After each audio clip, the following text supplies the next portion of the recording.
bangsanya. Turki berbicara tentang bangsanya. Apa betul? Referensinya ada. Sementara Mustafa Kemal Atatürk mengatakan bahwa sumber sejarahnya Turki semuanya adalah hoak. Orang Turki yang mengatakan. Itu Mustafa Kemal Atatürk. Makanya kemudian Mustafa Kemal Atatürk merevolusi seluruh yang membuat Turki dianggap tidak bisa maju. Makanya kemudian ketika ada 5 ta'akhkharul muslimun wa taqaddamal akharun, maka Turki melakukan revolusi besar-besaran. Itu bagi orang Turki sendiri. Itu bagi sejarah Turki. Akan tetapi memang Turki memiliki sebuah tradisi mempertahankan yang namanya bukti-bukti historiografi. Itu Turki. Mereka punya hasanahnya sendiri. Eropa, apakah masa lalunya Eropa? Orang Viking itu adalah fiktif. Sementara di sejarahnya orang Eropa, Viking itu sendiri adalah perdebatan sejarah yang tidak pernah ada habisnya. Suku Maya, itu apakah historiografinya ada? Disusun belakangan. Apakah kemudian Wang Faihong di Cina itu benar-benar tokoh nyata? Bagi Cina nggak penting. Yang penting Cina punya tokoh Wang Faihong. Nah, di Indonesia ini kan persoalannya adalah orang ngotot sekali bahwa Wali Songo itu tidak ada. Karena tidak ada catatan historiografinya. Nah, historiografi itu kan hermeneutika ketiga kalau dalam ilmu histori. Hermeneutika 1 namanya real life. Hermeneutika 2 namanya narasi. Narasi itu subjektivitasnya sudah sangat tinggi. Karena kalau senang diceritakan baik, gak senang ceritakan jelek. Baru hermeneutika ketiga namanya historiografi. Mulai ada penulisan dan pencatatan. Nah, yang keempat adalah ideologi. Nah, pertanyaannya apakah kemudian Nusantara ketika jadi seperti ini historiografinya ada. Contoh, barangnya ada. Dulu kekuasaan di Nusantara itu raja hamba, kawulo gusti. Kenapa dari kawulo gusti itu berubah menjadi rakyat? Referensi satu-satunya kalimat rakyat itu adalah milik Rasulullah. Kullukum ra'in wa kullukum mas'ulun an ra'iyati. Di Indonesia kalimat itu diwujudkan untuk mempertemukan sekian perbedaan struktur. Yang tadinya raja hamba berubah menjadi rakyat. Rakyat adalah sebutan dari apa yang dikehendaki oleh Rasulullah tentang ra'iyah. Masalahnya sekarang, rakyat itu ada, tapi historiografinya mana? Saya tanya. Tidak pernah satupun ada historiografi yang menjelaskan peralihan kalimat ra'iyah menjadi rakyat dari bahasa Rasulullah. Tapi barangnya ada, rakyatnya ada. Al-Quran menyebut wasyawirhum fil amri. Di Indonesia ada namanya musyawarah. Bahkan terlembaga dalam majelis permusyawaratan rakyat, majelis permusyawaratan rakyat. Saya tanya, historiografinya mana? Di Indonesia ada Dewan Perwakilan Rakyat. Dewan itu bahasa Arab. Perwakilan itu al-wakil. Rakyat itu ra'iyah. Lembaganya bahkan ada. Ayo historiografinya mana?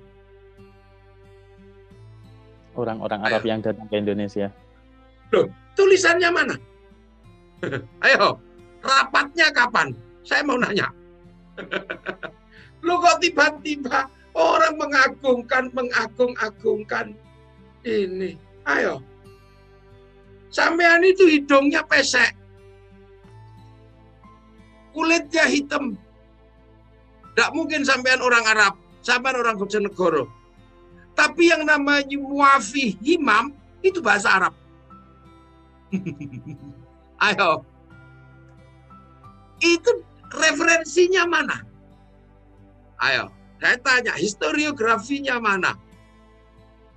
Bapaknya kan yang ngasih. Apakah bapak sampean terus kemudian buka kamus dulu? Ini ditulis bahwa anak saya, jangan salah, dia bukan Arab, tapi Bojonegoro. Walaupun namanya adalah muafi imam. Ayo, kurang ki aja coba kalau sampean pakai ki, muafik itu namanya. Jadi kita ini barangnya ada. Tapi di Indonesia nggak ada historiografinya. Itu bukan sesuatu yang aneh. Makanya ketika sekarang tugas anak-anak sekolah itu mencoba mencarikan historiografinya. Karena barangnya ada. Dan gitu. Sama ketika dulu saya ditanya, Gus, mungkin nggak bahwa Rasulullah itu orang Jawa? Karena Rasulullah itu bertapa dulu itu tradisinya orang Jawa, bukan. Orang Arab juga tradisinya bertapa. Kenapa? Karena orang Arab punya bahasa bertapa, yaitu tahannus atau kholwat.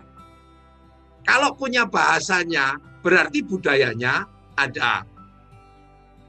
Kita nggak punya jerapah, makanya kita menggunakan serapan bahasa Arab zarofah. Karena kita nggak punya. Loh, ini barangnya ada. Dokter, sama dokter belum ini. Kita punya bahasa, jadi barangnya ada. Historiografinya siapa? Ayo. Mana ada?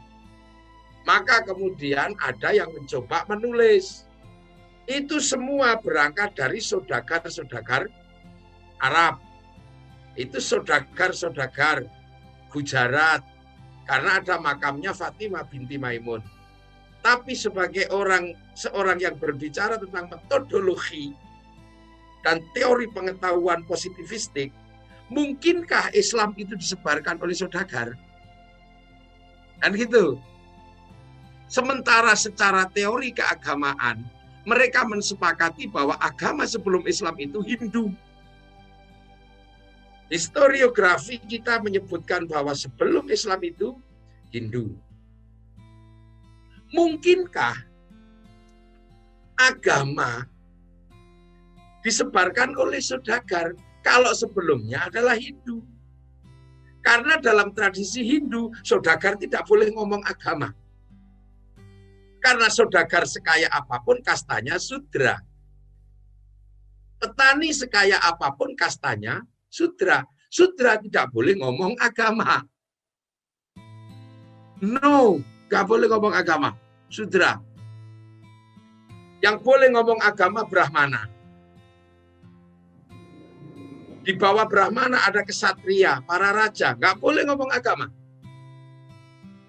Di bawah kesatria ada Wisya, kastanya para pegawai. Gak boleh ngomong agama. Di bawahnya Sudra, pedagang petani. Gak boleh ngomong agama. Di bawahnya ada Paria, kastanya pengemis, gak boleh ngomong agama. Di bawahnya ada Kuca, kastanya pencopet, gak boleh ngomong agama. Tukang ngentit, bansos, itu Kuca. Di bawahnya ada namanya Meleka, maling kalau ketahuan lari. Di bawahnya ada Candala, maling kalau ketahuan berani, begal. Nah, posisi saudagar itu ada di kasta keempat, Sudra. Makanya sejarah pengislaman yang dilakukan oleh saudagar ada memang Fatimah binti Maimun, tapi tidak menghasilkan masyarakat muslim di sekitar Leran. Tidak ada historiografi. Historiografinya adalah para wali. Kenapa harus wali? Kenapa yang ke Eropa Torik bin Ziyad panglima perang bisa mengislamkan? Kenapa yang ke Afrika para pedagang bisa? Tapi yang ke Indonesia yang menjadi kenangan masyarakat dalam sastra tutur adalah wali, bukan saudagar. Karena hanya wali yang punya kedudukan seperti kedudukan Brahmana. Secara konseptual, wali itu adalah Brahmana. Brahmana itu setara dengan wali. Yang punya karomah. Karomah bukan klenik. Mereka mengakui namanya nabi itu punya mukjizat. Wali punya karomah. Orang alim punya ma'unah. Di luar itu sihir atau istidraj. Karomahnya wali berhadapan dengan linuihnya para Brahmana. Jadi era itu adalah era menunjukkan kelebihan-kelebihan kalau manusia itu dekat dengan Tuhan. Sehebat apapun ekonominya, itu sudra di Nusantara. Dan dia bukan panutan agama. Loh, apakah kemudian ini bukan teori pengetahuan? Ini namanya metodologi pengetahuan. Arkeologi pengetahuan. Jadi menjadi aneh kalau kemudian mereka bersikukuh bahwa yang menyebarkan Islam adalah saudagar, sementara mereka juga kekeh sebelum Islam adalah Hindu. Dan Hindu jelas saudagar adalah sudra, tidak boleh ngomong agama. Nah, itu makanya yang imbang secara religius dengan Brahmana itu wali yang la khaufun alaihim walahum yahzanun. Gak punya rasa takut apa-apa, itu wali. Nah, para Brahmana itu punya kesaktian-kesaktian. Makanya yang dihadapi oleh para wali adalah kesaktiannya para Brahmana. Dan hasilnya adalah beralihnya teologi orang-orang Hindu berubah ke teologi Muslim. Karena apa? Karena kemampuan spiritualnya para wali bisa mengimbangi kemampuan spiritualnya para Brahmana. Loh, ini ilmiah. Jangan dianggap ini sastra tutur. Ini ilmiah. Memenuhi standar pengetahuan modern positivistik. Ditinjau dari segi hermeneutika, ditinjau dari segi filsafat. Nah, kemudian ada kemudian dijelaskan wali namanya Syekh Subakir. Ditolak karena masa wali ngurusin demit. Apa kamu lupa, kita lupa bahwa dalam setiap tindak tanduk kita disuruh membaca a'udzubillahi minasyaitonirrajim. Bahwa ada pertarungan azali antara manusia dan iblis dan syaitan. Dan setiap mengerjakan sesuatu, jauhkan dari setan, jauhkan dari iblis.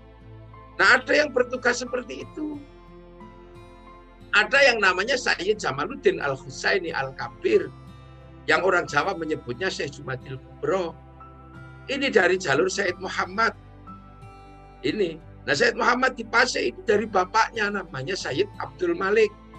Sayyid Abdul Malik putra Sayyid Alawi Amil Faqih. Beliau putra Sayyid Ahmad Sokib Mirbat, putra Sayyid Ali Kholek Qasam, putra Sayyid Alwi, putra Sayyid Muhammad, putra Sayyid Alwi, putra Sayyid Ubaidillah, putra Sayyid Ahmad Al-Muhajir, putra Sayyid Aisyah, putra Sayyid Muhammad, putra Sayyid Ali Uraidi, putra Sayyid Ja'far Shodiq, putra Sayyid Bakir, putra Sayyid Ali Zainal Abidin, putra Sayyidina Hasan, putra Sayyidina Husain, putra Sayyidina Ali, istri Rasulullah binti Rasulullah, istri Siti Fatimah binti Rasulullah Muhammad Shallallahu Alaihi Wasallam. Ini arkeologi pengetahuan. Baru kemudian punya putra namanya Mbah Malik Ibrahim, Ibrahim Asmarokondi, punya putra Raden Rohmat Sunan Ampel. Loh, ini barangnya ada. Loh, makanya epistemologinya para wali jangan dilupakan. Makanya kawasan para wali, bukti empiriknya apa? Teritorinya disebut wilayah. Makanya Indonesia bukan jazirah. Apakah kalau kita bagian dari Turki Utsmani, Apakah Turki Utsmani dimanapun pernah menyebut daerahnya dengan sebutan wilayah? Nggak ada. Wilayah itu daerahnya para wali. Teritorinya diakui. Historiografinya ada. Ini namanya tetap wilayah. Wilayah itu adalah teritorinya para wali. Al-wali mempunyai wilayah. Teritori kewalian. Duh. Barangnya lengkap, disusun dalam epistemologi pengetahuan. Tidak satupun yang tercecer. Ada. Loh, ini loh makanya kemudian mereka mengakui wilayah, tapi tidak mengakui wali. Kenapa? Karena mereka mau hubungkan dengan Turki. Nah, kalau berbicara tentang Turki saja sudah keliru. Menyebut bahwa Turki itu adalah bagian dari khilafah. Padahal Turki itu mulkiyah atau ad-daulah. Ad-daulah. Dan Turki pada saat yang sama banyak bekerja sama dengan Rusia. Negeri yang dikafir-kafirkan. Jadi ada paradok yang luar biasa bagi intelektual Indonesia. Setelah kegagalan mereka membangun yang namanya sistem khilafah tahririyah. Kegagalan khilafah tahririyah adalah awal dari kegagalan Ikhwanul Muslimin. Karena khilafah tahririyah adalah awalnya tanzimul jihadnya Ikhwanul Muslimin. Itu gagal. Di negeri yang mayoritas Muslim saja gagal. Maka kemudian khilafah tahririyah dihubungkan dengan khilafah ala minhajin nubuwah. Khilafah minhajin nubuwah itu alamatus sa'ah, tanda-tanda kiamat. Apakah kiai nggak tahu? Kiai tahu. Tapi kiai yang bersepakat dengan itu pun tidak memikirkan khilafah ala minhajin nubuwah. Karena itu alamatus sa'ah. Nggak usah dipikir, nanti kalau kiamat sudah dekat pasti datang. Seperti uban nggak usah dipikir. Kalau nanti udah tua pasti tumbuh. Itu khilafah ala minhajin nubuwah bagian dari alamatus sa'ah. Tapi karena glorifikasi khilafah tahririyah ini sudah semakin kuat tapi tidak mendapatkan respon, agar dia kuat kembali dan mendapatkan respon, maka dihubungkan dengan yang namanya khilafah ala minhajin nubuwah. Tapi itu nggak nyambung. Agar nyambung, bukan khilafah ala minhajin nubuwahnya yang khilafah tahririyahnya diperbaiki, tapi waktunya dihubungkan bahwa khilafah tahririyah atau ala minhajin nubuwah harus terjadi karena kiamat sudah dekat. Maka kemudian kiamat yang ditarik sini agar nyambung dan semua orang agar terbohongi. Jadi akhirnya lahirlah ustadz-ustadz hari kiamat yang setiap hari dibicarakan kiamat dan gagal terus gagal maning. Ini kegagalan metodologi sebenarnya. Akhirnya menjadi sampah. Lah sampah-sampah itulah yang akhirnya biasa. Negeri kita ini banyak yang memang berwatak inlander. Inlander itu adalah dulu masyarakat kelas 3, setelah Arab, India, Cina, setelah masyarakat Eropa. Itu yang buat Belanda. Maka masyarakat inlander ini banyak yang tidak pede bahwa ada mutiara besar yang mampu diwujudkan di Indonesia. Terkait bagaimana kaum muslimin membentuk sebuah nation state. Dan ini tidak bisa dibandingkan dengan Eropa. Eropa itu satu bangsa pecah jadi puluhan negara. Arab satu bangsa pecah jadi puluhan negara. Tapi di tangan para wali inilah puluhan bangsa mampu bersepakat dalam satu negara, Kesatuan Republik Indonesia.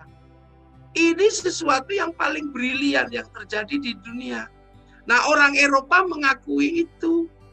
Intelektual kebangsaan manapun mengakui keberadaan kita sebagai sebuah bangsa yang unik, luar biasa. Tapi anak-anak yang nggak pede dari Indonesia, ini selalu mengaitkan dirinya dengan yang lain. Yang agama nggak pede kalau nggak Arab. Kan? Yang modern nggak pede kalau nggak Eropa. Anak-anak modern nggak pede kalau cuma pakai sambal laya. Dia lebih pede kalau pakai McD. Tidak pede kalau berambut hitam, dia pede kalau berambut merah. Makanya rambutnya dicat merah. Ini gejala Eropa. Gitu loh, ini gejala Eropa. Jadi tidak pede kalau tidak ngomong pakai bahasa Inggris. Sama, kita juga nggak pede. Kalau dihitung-hitung, sampean kan pernah belajar di Turki. Ulama-ulama Turki yang alim dibandingkan dengan ulama-ulama Lirboyo yang alim, itu lebih banyak ulama Lirboyo, ulama Langitan, ulama Sidogiri, ulama lebih alim di sini. Lebih banyak. Kalau tingkat kealimannya mungkin imbang-imbang aja, tapi jumlahnya lebih banyak di sini. Ayo, jumlahnya orang sholat di Turki sama di Indonesia banyak mana? Bulan puasa yang puasanya ya subuhan banyak Turki karena mereka daerah musim dingin. Ya, subuhan di sini banyak. Tapi di sini kan subuhannya agak lambat. Memang ketika matahari menjelang terbit itu biasa, nggak ada masalah. Karena zikirnya orang sini itu zikir sholat terlambat. Karena dengan lambatnya sholat, mereka selalu berpikir, aku belum sholat, aku belum sholat. Jadi zikirnya itu. Nggak bisa orang puasa. Banyak mana orang puasanya orang Turki sama orang Indonesia? Banyak orang Indonesia. Yang Muslim Turki banyak yang makan di tengah jalan. Saya pernah ke Turki berkali-kali. Ayo. Banyak di sini orang Indonesia yang berjilbab. Banyak mana sama orang Turki? Banyak orang Indonesia di kampung sendirian aja jilbaban. Orang Turki yang jilbaban bisa dihitung. Ayo kan itu. Presiden ngimami. Ya biasa orang presiden Turki bahasanya masih separuh Arab. Duh. Kan kalau sudah seperti ini, tiba-tiba kemudian kita anggap bahwa Turki itu pernah menjadi penjamin keamanan bangsa-bangsa Arab yang tergabung dalam Turki Connection, gitu lah. Jadi kekhalifahan Turki menjamin sampai sana. Ketika mereka kemudian tercerai-berai, mereka membayangkan Turki. Tapi Indonesia itu sudah selesai. 1515 ketika diajar sama Portugis, trial and error membentuk bangsa. Sudah tidak ada hubungannya dengan Turki. Itu nah jangan dihubung-hubungkan. Karena tingkat metodologi pengetahuannya beda. Kan gitu. Bahwa semua Islam bersaudara. Waktu itu jalur haji lewat Turki, lewat mana? Ada memang. Tapi kemudian tidak berarti semuanya ini. Tapi kalau yang menyelamatkan dokumen-dokumen besar dari Saudi, ketika terjadi clash itu ya memang Turki yang banyak. Karena Turki kekuatannya waktu itu menguasai Haromen. Di zaman Gubernur Ali Badsyah yang ada di Sir. Tapi menyelamatkan Haromen pun jebol ketika diajar sama Wahabi. Jadi ketika Saudi Haromen diajar sama Wahabi, Turki pun kelabakan dan nggak bisa mempertahankan itu tetap dalam wilayah Turki. Yang seperti ini. Kalau mikir Indonesia aja nggak ada masalah. Saudi nggak bisa dipertahankan. Haromen nggak bisa dipertahankan waktu itu. Jatuh ke tangan Wahabi dan merdeka. Sehingga kemudian punya pola tersendiri. Apakah kemudian waktu itu Turki sangat kuat? Ya enggak. Kalau Turki sangat kuat, mestinya waktu itu berhasil menyelamatkan Haromen dari serangan Ibnu Saud. Nah inilah ya. Jangan dibolak-balik secara dunia. Ini memang terminologi harus dikasih penjelasan. Hindu itu sudra, itu nggak boleh ngomong agama. Nah, makanya konsep wali ada di Indonesia. Dan wali itu ya kekeramatan. Kalau dokter itu pengetahuan. Wali itu dari dulu yang nampak itu keramatnya. Kekeramatannya itulah kekeramatan wali. Tingkahnya ya tingkah kekeramatan karena wali punya aroma. Kalau biasa-biasa aja, ya bapak kita itu biasa-biasa aja. Nyangkul. Nabi itu yang keramat ya mukjizatnya itu. Rasulullah itu yang keluar selalu ya mukjizatnya. Berbicara Al-Quran ya mukjizatnya. Jadi yang kita bicarakan dari Rasulullah sampai hari ini kan mukjizatnya. Yang kita baca setiap hari mukjizatnya. Wali kekeramatannya. Nah yang punya konsep seimbang antara wali, antar brahmana itu adalah wali yang la khaufun alaihim walahum yahzanun. Nah ini inna awliya Allahi la khaufun alaihim walahum yahzanun. Nah awliya Allahi itu tidak pernah takut dan khawatir.